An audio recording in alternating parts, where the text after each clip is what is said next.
అందమైన విప్లవం యూరపు పునరుద్దీపన యుగంలో కళలు 11వ భాగం అన్వేషణ యుగానికి శ్రీకారం ఉత్తరాది పునరుద్దీపనలో భాగంగా మేధోరంగంలో ఉత్తర యూరప్ రాజ్యాలలో వచ్చిన సత్పరిణామాల గురించి మాత్రమే చెప్పుకున్నా. కానీ మరో ముఖ్యమైన రంగంలో కూడా ఇటలీకి పోటీగా పలు యూరోపియన్ రాజ్యాలు ఎన్నో నూతన విజయాలు సాధించాయి. ఆ విజయపరంపరను కూడా యూరోప్లో జరిగిన పునరుద్దీపనలో భాగంగా చెప్పుకుంటారు. పునరుద్దీపన యుగంలో ఇటాలియన్ ద్వీపకల్పం అంతా పలు నగర రాజ్యాలుగా విడిపోయిందని అంతకు ముందు చెప్పుకున్నాం. వాటి మధ్య సహజంగా ఉండే పోటీ వల్ల వాటి మధ్య అడపాదడపా ఘర్షణ జరిగిన మాట నిజమే. అయినా ఆ పోటీ వల్ల అక్కడ ప్రతిభ కొత్త చిగుళ్ళు తొడిగింది. ఎన్నో రంగాల్లో గొప్ప సృజన జరిగింది. కళారంగంలో వచ్చిన పురోగతి అంతా ఆ విధంగా జరిగిందే నన్న విషయాన్ని అంతకు ముందు చర్చించుకున్నాం. కళా విషయాలలో మాత్రమే కాకుండా జీవన వ్యవహారాలకి ఆధారమైన వాణిజ్య రంగంలో కూడా పోటీ ప్రబలంగా ఉండేది. ఇటాలియన్ నగర రాజ్యాలు అన్నిట్లోకి వెనీస్ గణతంత్రం వాణిజ్య రంగంలో అగ్రస్థానంలో ఉండేది. ఎడ్రియాటిక్ సముద్ర తీరం మీద ఉన్న ఒక ఓడరేవు వెనీస్. ఎడ్రియాటిక్ సముద్రం నుండి మధ్యధరా సముద్రంలోకి ప్రవేశించడానికి వీలవుతుంది. మధ్యధరా సముద్రం ద్వారా సాగే ఎన్నో నౌకా మార్గాల ద్వారా ఉత్తర ఆఫ్రికా రేవులని చేరుకోవచ్చు. మధ్యధరా సముద్రానికి తూర్పు కొసన అరేబియా ప్రాంతం ఉంది. ఆ ప్రాంతం మీదుగా సాగే నేలదారుల వెంట ప్రయాణించి ఎర్ర సముద్రాన్ని చేరుకోవచ్చు. అక్కడి నుండి ఇంకా ముందుకి సాగితే అరేబియన్ సముద్రం, మరి కాస్త ముందుకు పోతే విశాలమైన ఇండియన్ సముద్రాన్ని చేరుకోవచ్చు. నేల మార్గాలలో కొన్ని ఆసియా గుండా సాగి ఇండియా, చైనాల వరకు విస్తరించేవి. వాటినే సిల్కు దారులు అనేవారు. ఈ మార్గాలన్నిటి వెంట ముమ్మరంగా వ్యాపార ఉత్పత్తుల రవాణా జరిగేది. సుగంధ ద్రవ్యాలు, మసాలాలు, సిల్కు, మూలికలు, ఔషధాలు, మత్తు పదార్థాలు, ఇలా ఎన్నో విలువైన సరుకులతో వాణిజ్యం సజావుగా సాగేది. యూరప్లో మధ్యధరా సముద్ర తీరం నుండి బయల్దేరి అప్పటికి తెలిసిన ప్రపంచం నలుమూలలకి విస్తరించిన నేలదారులు, సముద్రదారుల వెంట సాగే వాణిజ్యంలో వెనీస్ వర్తకులు ముందుండేవారు. ఇంగ్లీష్ కవి షేక్స్పియర్ రాసిన వెనీస్ వర్తకులు, మర్చాంట్స్ ఆఫ్ వెనీస్ నాటిక ఆ కాలంలో వెనీస్ వర్తకుల ప్రాముఖ్యతను తెలుపుతోంది. ఆ వ్యవహారాల వల్ల వెనీస్ నగర రాజ్యం విపరీతంగా సిరులని మూటగట్టుకుంది. ఒక దశలో యూరోప్కి, ఆసియాకి మధ్య జరిగే ఏ వ్యాపారమైన వెనీస్ రేవు ద్వారా సాగవలసిందే నన్నట్టు అయ్యింది. ఒక రేవు మీదుగా వ్యాపారం జరిగినప్పుడు ఆ వ్యాపారం చేసిన వర్తకుడు తన లాభాల్లో కొంత భాగం ఆ రేవుకి చెల్లించవలసి ఉంటుంది. వాణిజ్య రంగంలో వెనీస్ నగరం యొక్క ఈ గుత్తాధిపత్యం యూరోప్లో తక్కిన రాజ్యాలకి నచ్చలేదు. వెనీస్ రేవు మీదుగా పోకుండా మధ్యధరా సముద్రంలో వెనీస్ వర్తకులు నియంత్రించే మార్గాల జోలికి పోకుండా అరేబియాకి, ఇండియాకి తీసుకుపోయే కొత్త దారుల కోసం అన్వేషణ మొదలయ్యింది. పైగా మరో రాజకీయ పరిణామం వల్ల కూడా కొత్త దారుల కోసం వెతకాల్సిన అగత్యం ఏర్పడింది. 5వ శతాబ్దం నుండి 15వ శతాబ్దం వరకు తూర్పు యూరప్లో కాన్స్టాంటినోపుల్ రాజధానిగా బైజాంటైన్ సామ్రాజ్యం వర్ధిల్లింది. ఒకప్పుడు రోమ్ రాజధానికి వెలిగిన రోమన్ సామ్రాజ్యానికి ఇది తూర్పు విభాగం. అక్కడి సామ్రాట్టులు క్రైస్తవ మతానికి చెందినవారు. కాబట్టి వారి సామ్రాజ్యం ద్వారా క్రైస్తవ మతస్థులైన యూరోప్ వర్తకులకి ప్రయాణించే అవకాశం సులభంగా దొరికేది. కాని 1453లో ముస్లిం మతస్థులైన ఒటోమాన్లు కాన్స్టాంటినోపుల్ని జయించారు. అప్పటి నుండి టర్కీ తదితర ప్రాంతాల ద్వారా పోయే వాణిజ్య మార్గాలు యూరోప్ వర్తకులకి మూతపడ్డాయి. ఈ కారణం చేత కూడా యూరోప్ వర్తకులకి కొత్త వాణిజ్య మార్గాలని వెతుక్కోవలసి వచ్చింది. ఆ అన్వేషణ ప్రయత్నాలలో ఒక గొప్ప పరిణామాన్ని తీసుకువచ్చిన ఒక పోర్చుగీస్ రాజు ఉన్నాడు. నౌకా రంగంలో అతడు సాధించిన విజయాలకి గుర్తింపుగా అతన్ని హెన్రీ ద నావిగేటర్, నావికరాజు హెన్రీ అంటారు. మధ్యధరా సముద్రం ద్వారా కాకుండా ఇండియాని, ఇంకా ఆవల ఉండే మలయ తదితర ప్రాంతాలని చేరుకోవాలంటే మరో మార్గం ఉంది. అది ఆఫ్రికా ఖండం చుట్టూ ప్రయాణించి నేరుగా ఇండియన్ మహాసముద్రంలోకి ప్రవేశించే మార్గం. అయితే సమస్య ఏమంటే ఆ రోజుల్లో ఆఫ్రికా ఖండం పరిణామం ఎంతో యూరప్లో ఎవరికీ తెలిసేది కాదు. ఆఫ్రికా ఖండమే కాక అసలు భూగోళం యొక్క రూపురేఖల పట్ల కూడా ఎవరికీ పెద్దగా అవగాహన ఉండేది కాదు. నేడు యూకేజీ పిల్లలకి కూడా తెలిసిన భూమి గుండ్రంగా ఉందన్న ప్రాథమిక వాస్తవం ఆ రోజుల్లో ఒక వివాదాంశంగా ఉండేది. అలాంటి నేపథ్యంలో ఆఫ్రికా చుట్టూ ఇండియాకి సముద్ర మార్గాన్ని కనిపెట్టే సమస్యని హెన్రీ రాజు చేపట్టాడు.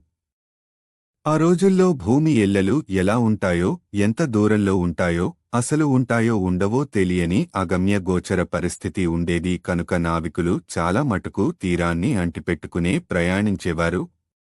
తీరానికి దూరమై సముద్రంలో లోతుగా చొచ్చుకుపోతే భూమి సరిహద్దుల పొంచి ఉండే వద్ద పెద్ద పెద్ద రాకాసులు ఓడలని గుటుక్కున మింగేస్తాయని ఎన్నో మూఢనమ్మకాలు చలామణిలో ఉండేవి.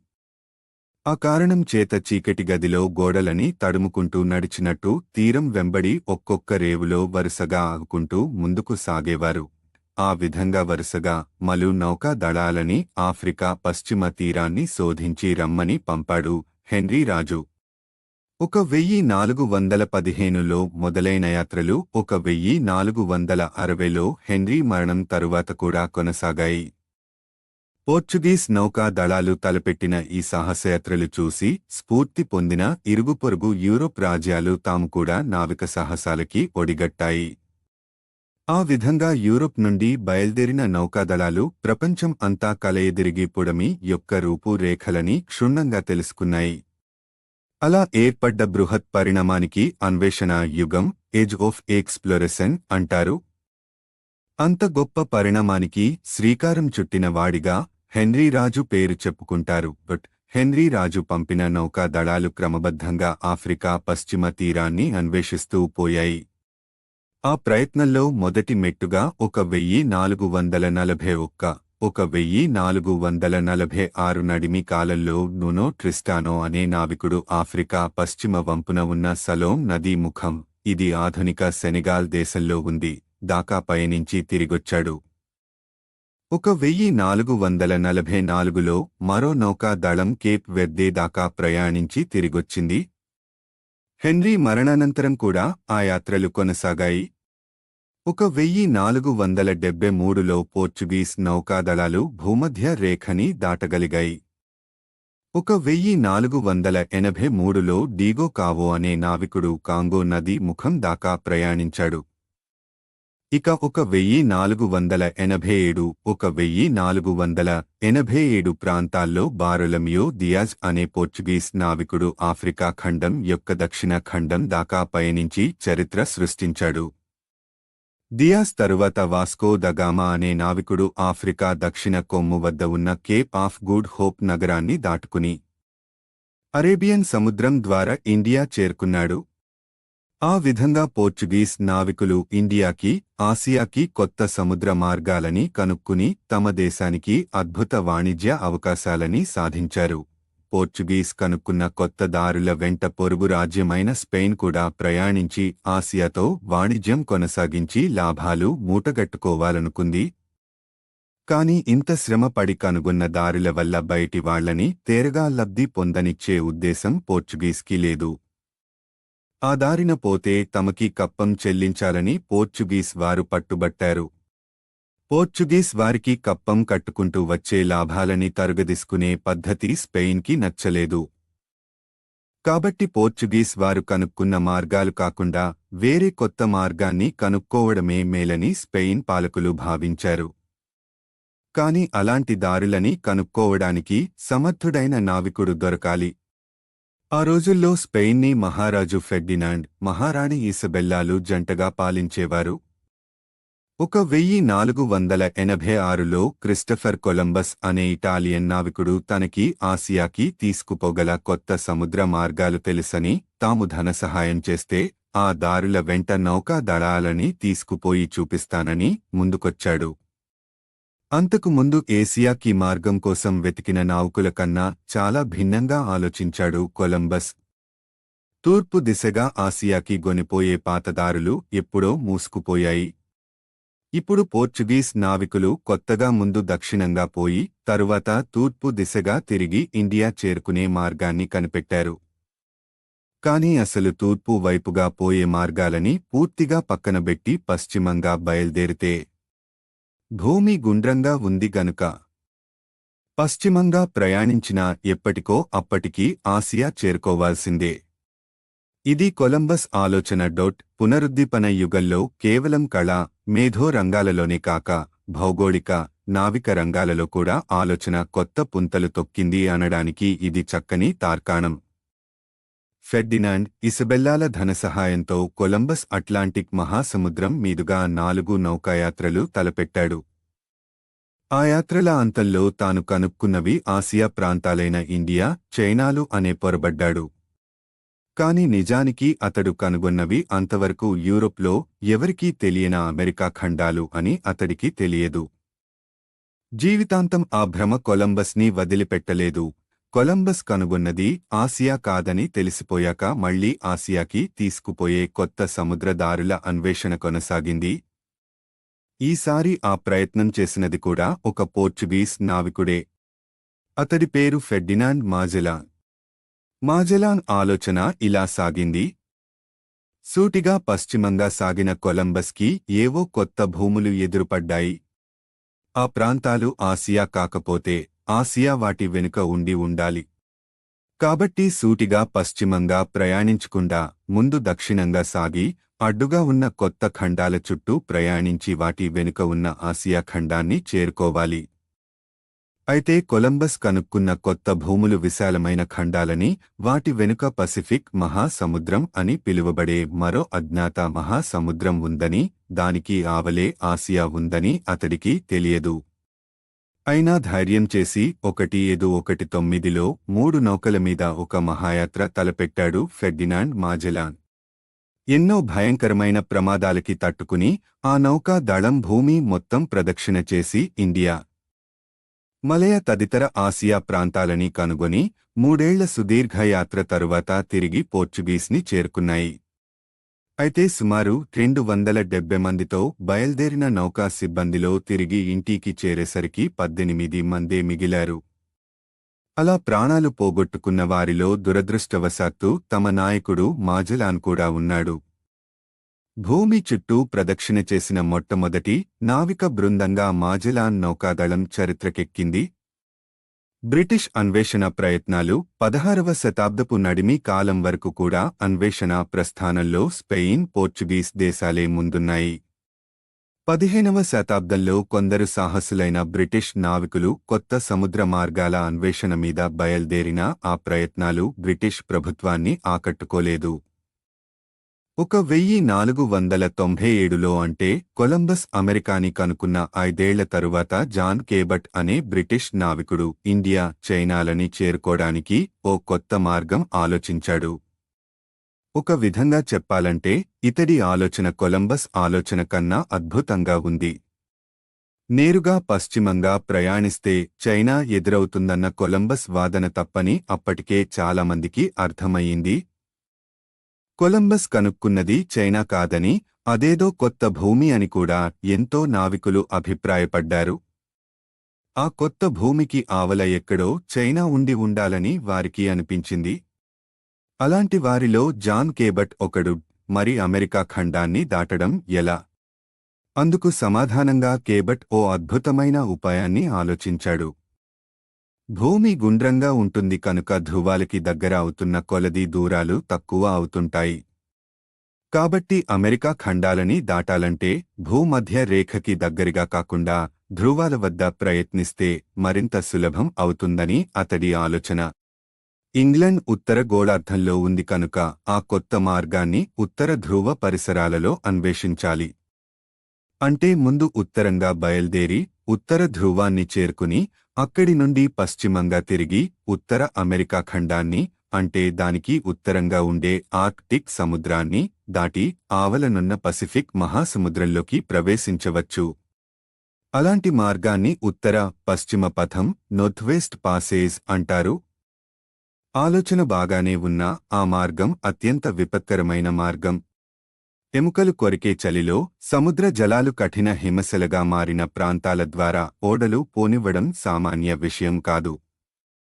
ఆ ప్రమాదాల గురించి కేబట్కి లోతైన అవగాహన లేదు. ఒక నౌకా దళంతో బయల్దేరి కొంతకాలం తరువాత ఉత్తర అమెరికా ఖండంలో ఉత్తర తూర్పు కొసలో ఉన్న ఒక ప్రాంతాన్ని చేరుకున్నాడు. కొత్తగా న్యూ కనుక్కోబడ్డ ఫౌండ్ ప్రాంతం లాండ్ గనుక దానికి కాలనుగతంగా న్యూఫౌండ్లాండ్ అని పేరొచ్చింది. కాని అదే ఆసియా అనుకుని భ్రమపడ్డాడు. అయితే అది భ్రమ అని త్వరలోనే తెలిసింది. ఇక అప్పటినుండి ఈ నావిక సాహసాల పట్ల కొంతకాలం పాటు బ్రిటిష్ ప్రభుత్వం శ్రద్ధ వహించడం మానేసింది.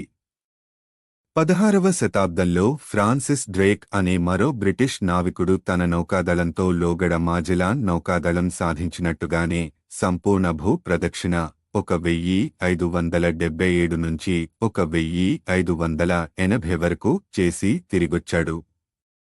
అప్పటి నుండి సుదీర్ఘ సముద్రయాత్రలు సాగించే విషయంలో బ్రిటిష్ వారి ఆత్మవిశ్వాసం పెరిగింది. సముద్రాల మీద బ్రిటన్ అప్పుడప్పుడే కనబరుస్తున్న ఆధిపత్యాన్ని కొందరు బ్రిటిష్ మేధావి వర్గం దృష్టికి వచ్చింది. జాన్ డి రిచర్డ్ హాక్లీట్ వంటి బ్రిటిష్ మేధావులు రానున్న కాలంలో తన నౌకాబలంతో బ్రిటన్ ఒక విశాలమైన విశ్వసామ్రాజ్యాన్ని స్థాపించగలదని కలలుగన్నారు.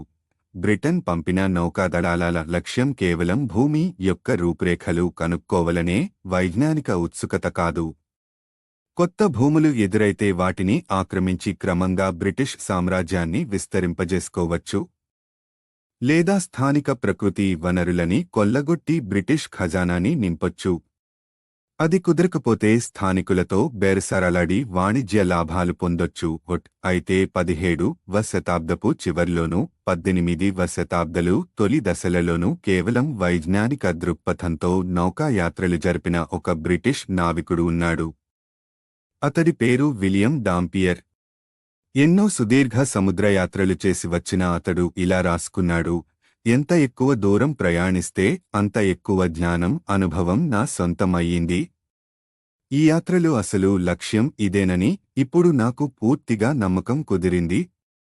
తన యాత్రలు ఒక అమూల్యమైన భౌగోళిక విశేషాన్ని సూచించాయి.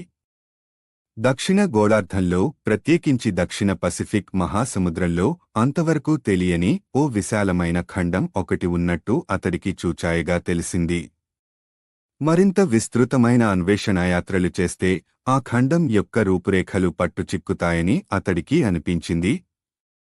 A new voice around the world, భూమి చుట్టూ ఓ కొత్త యాత్ర అనే పుస్తకం ఆ అజ్ఞాత విశాల దక్షిణ ఖండం గురించి విపులంగా రాసి దాని పట్ల నావిక సంఘాలలో ఉత్సాహాన్ని పెంచాడు. ఆ కొత్త ఖండాన్ని శోధించే ప్రయత్నంలో గొప్ప పురోగతి సాధించిన బ్రిటిష్ నావికుడు జేమ్స్ కుక్ 1728 నుంచి 1779. 1769లో కుక్ నడిపించిన నౌకాదళం పసిఫిక్ మహాసముద్రంలో దక్షిణ ప్రాంతంలో ఉన్న టహిటీ అనే దీవిని చేరుకుంది. అక్కడి నుండి కాస్త దక్షిణంగా, పశ్చిమంగా పయనించి ఆధునిక న్యూజిలాండ్ ప్రాంతాన్ని చేరుకుంది. ఆ ప్రాంతాన్ని క్షుణ్ణంగా అన్వేషించి అందులో 2 పెద్ద దీవులు ఉన్నాయని కుక్ నౌకాదళం తెలుసుకుంది. అక్కడి నుండి మళ్లీ ఉత్తరంగా పయనించిన నౌకాదళం మరుసటేడు ఒక విశాల తీరాన్ని చేరుకుంది. అది ఆస్ట్రేలియా ఖండం యొక్క తూర్పు తీరం. వాళ్లు చేరిన ప్రాంతం ఆధునిక సిడ్నీ నగరం ఉన్న చోటికి సమీప ప్రాంతం. అంతకాలంగా నావికులు కలలు గంటున్న దక్షిణ భూమి, తేర ఓస్ట్రలిస్, తేరభూమి, ఓస్ట్రా దక్షిణ, ఇప్పుడు కుక్ బృందం కనుక్కుంది. కాబట్టి ఆ కొత్త ఖండానికి ఆస్ట్రేలియా అని పేరొచ్చింది. ఫ్రెంచ్ వారి అన్వేషణ ప్రయత్నాలు ఆ విధంగా పోర్చుగల్, స్పెయిన్, హోలాండ్, తదనంతరం బ్రిటన్ తదితర దేశాలు ఉధృతంగా ప్రపంచమంతా పర్యటించి నవ్యభూములని కనుగొని ఒడుపుగా వ్యాపారాలు చేసి లాభాలు గణించుకుంటూ ఉంటే కాస్త ఆలస్యంగానైనా ఫ్రెంచ్ వారు కూడా మేలుకుని తమ అన్వేషణ ప్రతాపాన్ని ప్రదర్శించారు. ఫ్రాన్స్ని 1వ ఫ్రాన్సిస్ పాలిస్తున్న కాలంలో ఆ అన్వేషణ ప్రయత్నాలు బాగా ఊపందుకున్నాయి. 1492లో కొలంబస్ అమెరికాని కనుక్కున్న తరువాత యూరప్ నుండి పలు రాజ్యాలు ఆ కొత్త ఖండాన్ని పర్యటించి రమ్మని పలు నౌకాదళాలని పంపాయి. అలాంటి ప్రయత్నాలలో భాగంగా 1వ ఫ్రాన్సిస్ ఇటాలియన్ దేశస్థుడైన జియోవానీ ద వెర్రజానోని ఉత్తర అమెరికా పర్యటన మీద పంపాడు. ప్రత్యేకించి ఉత్తర అమెరికాలో తూర్పు తీరం మీద ఉత్తర కొసన ఉన్న న్యూ ఫౌండ్లాండ్కి దక్షిణ కొసన ఉన్న ఫ్లారిడాకి నడిమి భాగాన్ని క్షుణ్ణంగా పర్యటించి రమ్మన్నాడు. ఉత్తర అమెరికా తీరంలో ఎక్కడో ఖండాన్ని దాటి ఆవలనున్న పసిఫిక్ మహాసముద్రాన్ని చేరుకోడానికి ఒక జలసంధి వంటి రహస్య మార్గం ఏదో ఉండి ఉంటుందని రాజు ఎక్కడో విని ఉన్నాడు. ఆ విషయం ఏమిటో తేల్చుకురమ్మని ఇప్పుడు వెర్రజానోని పంపాడు. కాని నిజానికి ఆ తీర భాగంలో పసిఫిక్ని చేరుకునే జలం మార్గం ఏమీ లేదని రాజుకిగాని వెర్రజానోకిగాని అప్పుడు తెలీదు.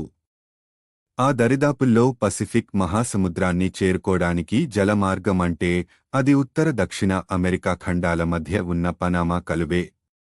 కాని ఆ కాలువ 15వ శతాబ్ద కాలంలో నిర్మించబడలేదు. పనామా కాలువ అప్పటికి 4 శతాబ్దాల తరువాత 1904లో ఊపిరిపోసుకుంది. వెర్రజానో యాత్రల వల్ల పసిఫిక్ మహాసముద్రానికి దారి తెలిసి రాకపోయినా వాటి వల్ల అమెరికా ఖండంలో ఎన్నో కొత్త ప్రాంతాలు తెలిసాయి. అక్కడ తదనంతరం ఫ్రెంచ్ వారు వలస ప్రాంతాలని స్థాపించగలిగారు. 1534లో 1వ ఫ్రాన్సిస్ జాక్ కార్టియే, 1491, 1557 అనే ఫ్రెంచ్ నావికుణ్ణి మళ్లీ ఉత్తర అమెరికా అన్వేషణాయాత్రల మీద పంపాడు. కార్టియే అమెరికా ఖండానికి మొత్తం 3 యాత్రలు చేశాడు. అమెరికా ఖండంలో ఉత్తర, తూర్పు కొస వద్ద పలు ప్రాంతాలని అతడి బృందం అన్వేషించింది. అక్కడి నుండి అతడి బృందం ఇంకా లోతుగా ఖండం లోపలికి చొచ్చుకుపోయింది. అక్కడ వారికి పలు స్థానిక తెగలవారు తారసపడ్డారు. ఆ తెగలని ఉమ్మడిగా ఐరోక్వా, ఐరోకొయి తెగలు అంటారు. వారు జీవించే గ్రామాలని సందర్శించాడు. ఐరోక్వా భాషల్లో గ్రామాన్ని కనటా, కనాథా అంటారు. కాబట్టి తను చూసిన ప్రాంతాలని ఉమ్మడిగా కనడాల దేశం అని పిలిచాడు కార్టియే. ఆ పేరే కాలానుగతంగా కెనడా, కానడాగా మారింది. ఆ ప్రాంతమే ఆధునిక కెనడా దేశంగా వికాసం చెందింది. కార్టియే తరువాత వచ్చిన సామ్యుయెల్ ద షాంప్లాన్ 1575 నుంచి 1636 అనే ఫ్రెంచ్ అన్వేషకుడు ఆధునిక కెనడా ఉన్న భూభాగంలో ఇంకా ముందుకు చొచ్చుకుపోయి కెబెక్ సిటీ, క్యూబెక్ సిటీ అనే నగరాన్ని స్థాపించాడు. కార్టియే షాంప్లాన్లు అన్వేషించిన ప్రాంతాలన్నీ తదనంతరం ఫ్రాన్స్ దేశంలో భాగాలైపోయాయి. ఆ ప్రాంతానికి నూతన ఫ్రాన్స్, న్యూ ఫ్రాన్స్ అని పేరొచ్చింది. ఈ నూతన ఫ్రాన్స్కి జన్మనిచ్చిన వాడిగా ఫ్రెంచ్ వారు షాంప్లాన్ని పితృసమానుడిగా గౌరవిస్తారు. డచ్ అన్వేషకులు దక్షిణ పసిఫిక్ మహాసముద్రంలో ఓ విశాల అజ్ఞాత భూమి ఉందని ఎంతో కాలంగా నావిక సమాజాలలో ఒక నమ్మకం చలామణిలో ఉండేది. 17వ శతాబ్దంలో ఆ విషయం మీద అన్వేషణలు జరిపిన బ్రిటిష్ నావికుడు విలియం డాంపియర్ గురించి అంతకు ముందు చెప్పుకున్నాం. కాని బ్రిటన్ కంటే ముందు పోర్చుగీస్, స్పెయిన్, హోలాండ్ దేశాలు ఆ అజ్ఞాత భూమి సంగతేంటో తేల్చుకురమ్మని నౌకాదళాలని పంపించాయి. 16వ శతాబ్దంలో లూయి వాయిస్ ద టోరెస్ అనే స్పానిష్ నావికుడు ఆస్ట్రేలియాకి, న్యూ గిని దీవికి మధ్య ఉండే జలసంధి స్ట్రెట్ ని అన్వేషించి దానికి టోరెస్ జలసంధి అని పేరు పెట్టాడు. తదనంతరం 17వ శతాబ్దంలో హోలాండ్కి చెందిన అన్వేషులు సుదీర్ఘమైన ఆస్ట్రేలియా తీరరేఖలో 2/3 వంతు శోధించి మ్యాపులు తయారు చేశారు. కొత్తగా కనుక్కోబడ్డ విశాల భూమి నుండి వాణిజ్య లాభాలు పొందడం కోసం డచ్ నావికులు, వర్తకులు ఎగబడ్డారు. 1606లో విలియం జాన్జూన్ అనే నావికుడు ఆస్ట్రేలియా ఖండం మీద ముందు నుండే జీవిస్తున్న తెగలతో వాణిజ్య సంబంధాలు కలుపుకోవాలని చూశాడు. ఆస్ట్రేలియా పర్యటన మీద బయల్దేరిన అతడి నౌకా బృందం ఆ ఖండం యొక్క ఉత్తర, తూర్పు కొస వద్ద ఉండే కేప్ యాక్, ఇది ఆధునిక నామం అనే ద్వీపకల్పాన్ని కనుక్కుంది. దానికి కేప్ కీర్ వీర్ అని పేరు పెట్టి దాన్ని డచ్ సామ్రాజ్యంలో భాగంగా ప్రకటించాడు. కేప్ కీర్ వీర్ తీరం మీద పాదం మోపిన జాన్జూన్ నావిక బృందం తీరం నుండి దూరంగా భూభాగంలోకి లోతుగా చొచ్చుకుపోయారు. ఒక చోటవారికి విక్ అనే పేరు గల ఒక స్థానిక తెగవారు తారసపడ్డారు. ఇరు పక్షాలు ఘర్షణ పడ్డారు. ఆ ఘర్షణలో రెండు వైపులా ప్రాణనష్టం జరిగింది. వికి తెగవారు చంపడానికి వస్తుంటే జాంజూన్ మనుషులు అక్కడి నుండి పలాయనం చిత్తగించి తమ ఓడలెక్కి పొరుగుననే ఉన్న ఆధునిక ఇండోనేషియాలో భాగం అయిన బాంటాం అనే ప్రాంతానికి పారిపోయారు.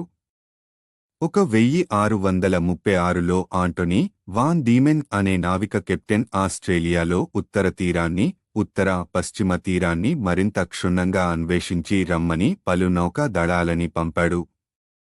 ఆ ప్రయత్నంలో భాగంగా 1642లో ఏబెల్ టస్మాన్ అనే మరో నావిక కెప్టెన్ ఆస్ట్రేలియా దక్షిణ పశ్చిమ కొసకి కాస్త దక్షిణంగా ఓ కొత్త దీవిని కనుక్కున్నాడు.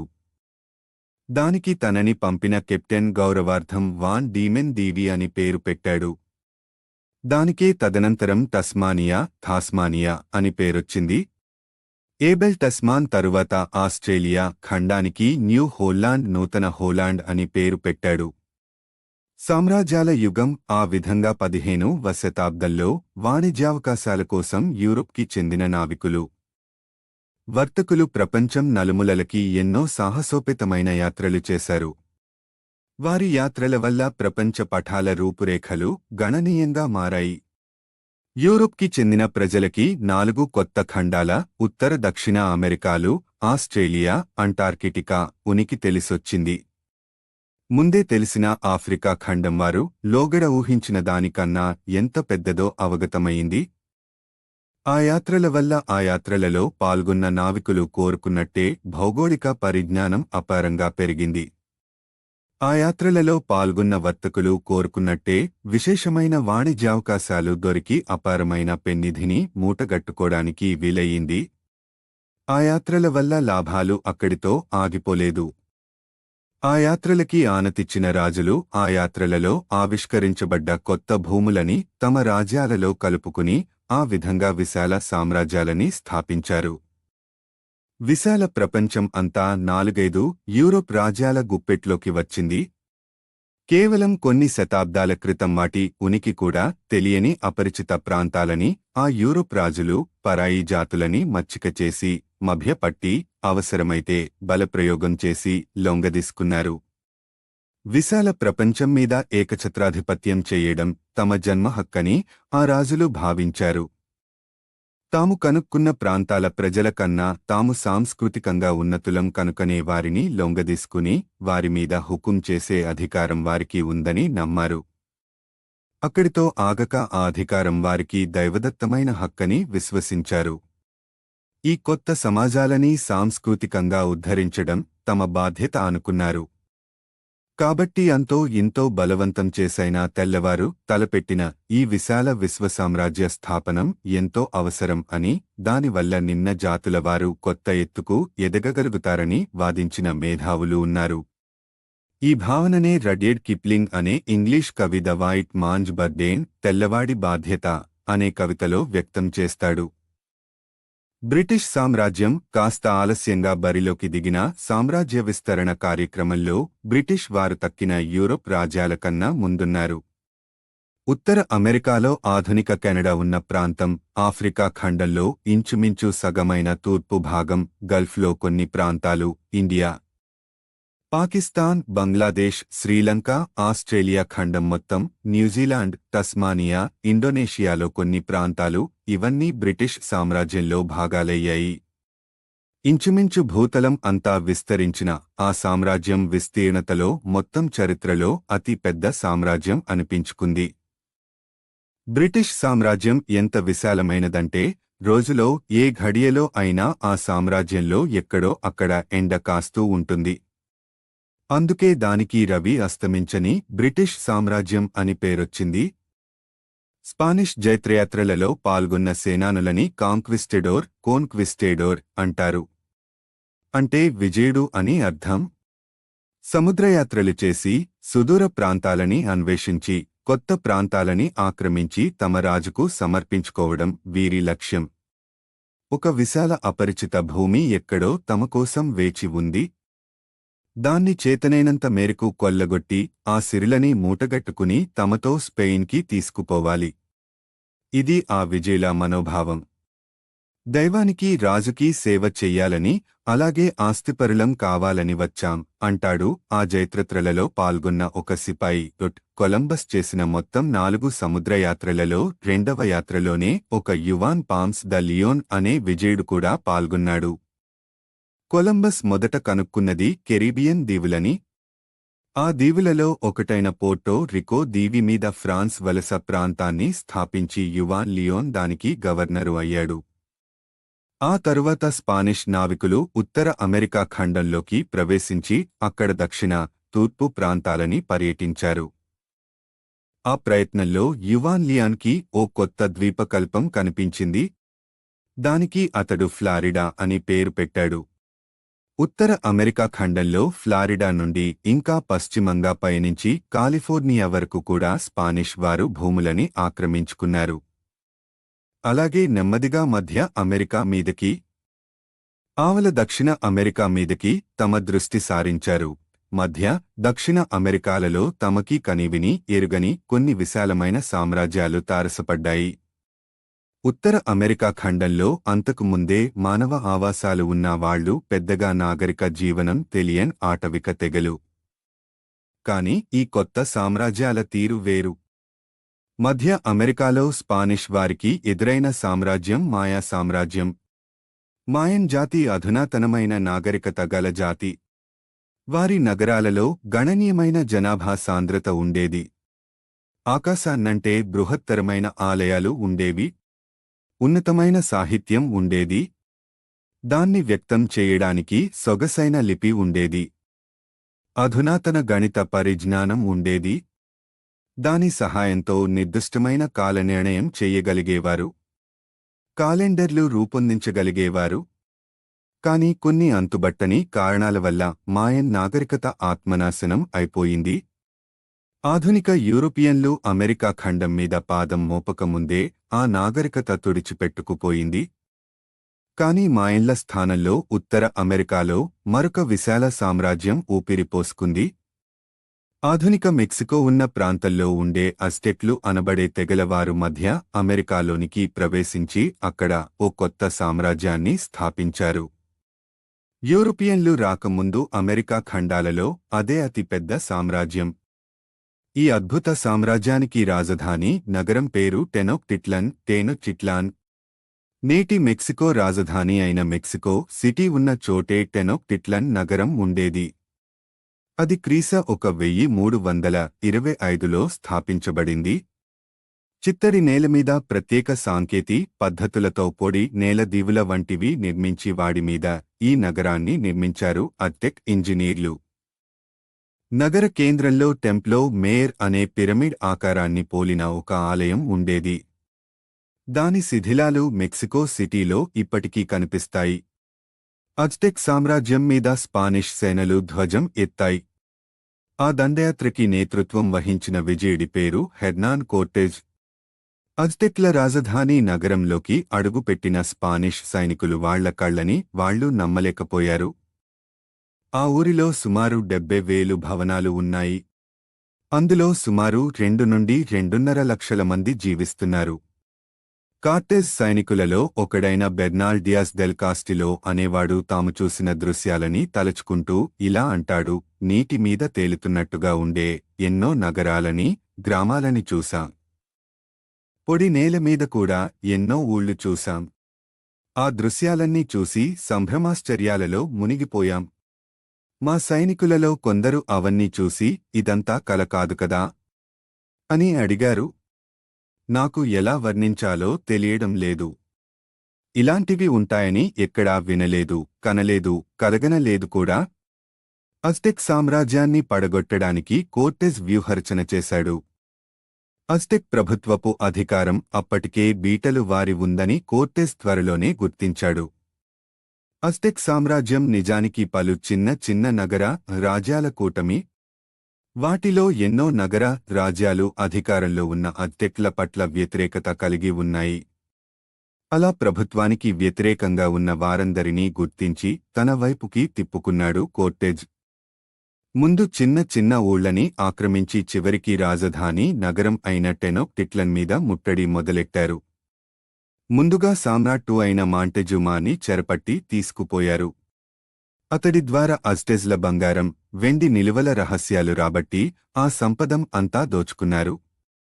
రాజధాని నగరం దీవి మీద ఉండడం స్పానిష్ సేనలకి కలిసొచ్చింది. ఊరిలోకి పోయే రహదారుల వద్ద కాపుకాసి లోనికి ఒక్క పురుగు కూడా పోనీకుండా అడ్డుకున్నారు. ఆహారం, మంచి నీరులోనికి పోకుండా నిలిపేశారు. ఆకలి బాధకు తట్టుకోలేక లోన నగర ప్రజలు విలవెలలాడారు. వారి దురదృష్టవశాత్తు అదే సమయంలో ఊళ్ళో మసూచి, స్మోల్ పోక్స్ మహమ్మారి విరుచుకుపడింది. ఎంతో మంది వ్యాధికి బలయ్యారు. అలాంటి పరిస్థితుల్లో స్పానిష్ సేనలు ఊళ్ళోకి చొచ్చుకుపోయి నిస్సహాయులే ఉన్న అజ్టెజ్ ప్రజలని ఊచుకోత కోయడం మొదలెట్టాయి.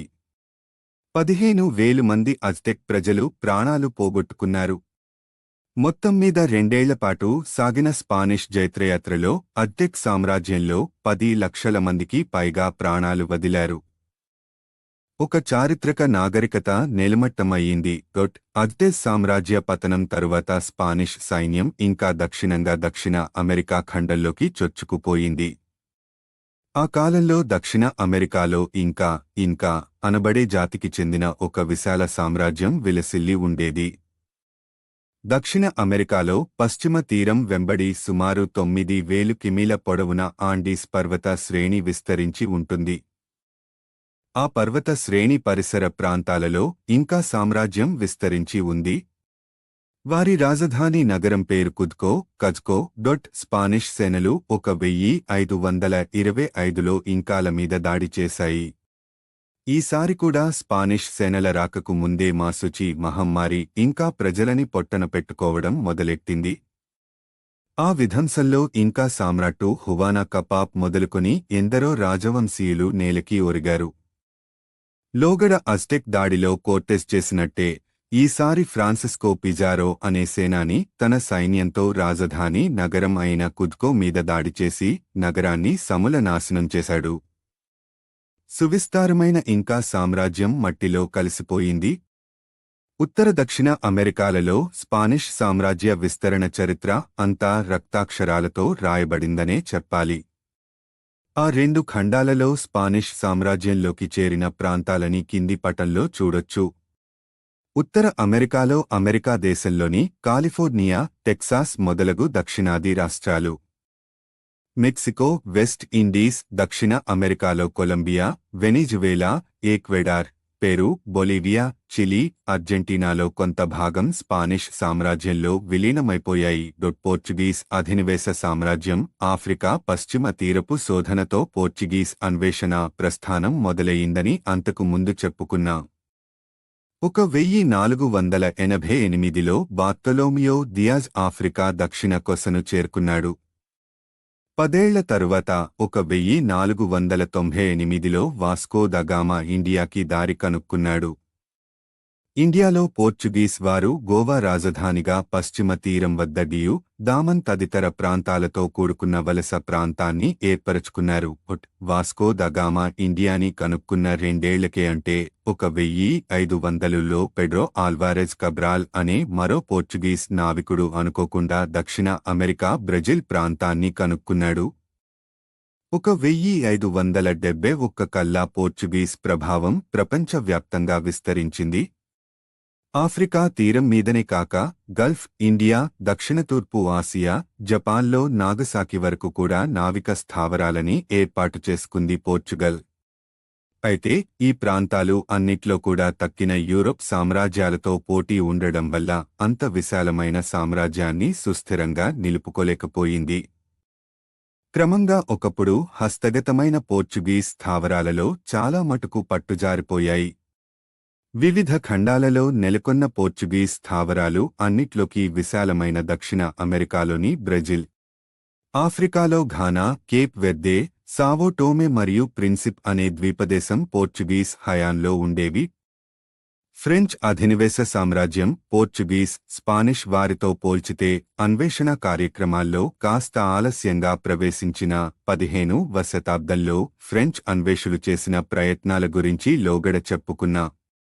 16వ శతాబ్దపు చివరి దశల్లో ఉత్తర అమెరికా ఖండంలో ఫ్రెంచ్ వారు అధినివేశాలు ఏర్పాటు చేసుకునే కార్యక్రమం మొదలయ్యింది.